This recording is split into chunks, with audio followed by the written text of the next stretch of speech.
Kasus pembunuhan warga Sabang, Evi Marina Amaliawati, 53 tahun, yang terjadi di salah satu rumah di kawasan Desa Kaju, Baitus Salam, Aceh Besar pada awal Januari 2024 lalu berhasil diungkap oleh tim penyidik dari Polresta Banda Aceh. Satreskrim Polresta Banda Aceh dalam kasus tersebut menetapkan satu orang tersangka yang merupakan anak kandung korban berinisial CNM 25 tahun. Penetapan tersangka berdasarkan petunjuk, saksi, dan barang bukti yang telah dilakukan tim penyidik Polresta Banda Aceh beberapa waktu lalu.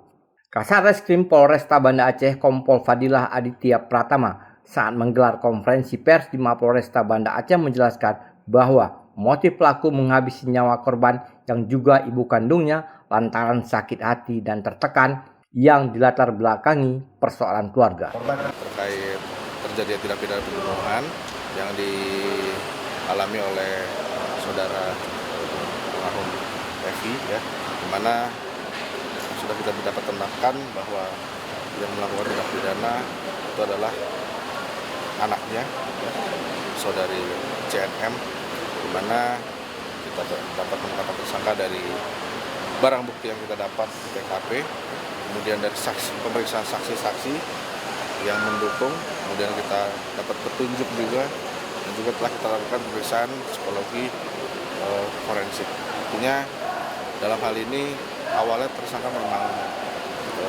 tidak mengaku hingga saat ini, namun kita kedepankan scientific investigasinya, scientific crime investigasinya, kita lakukan tes darah, kita lakukan uji lab semuanya dari mulai kuku, batu, kemudian juga psikologi dapat kita tetapkan bahwa CNM itu anaknya dapat menjadi tersangka. Atas perbuatannya, tersangka dijerat dengan pasal 338 tentang pembunuhan dengan ancaman hukuman penjara selama 15 tahun. Dari Banda Aceh, Lala Nurmala melaporkan untuk Puja TV Aceh.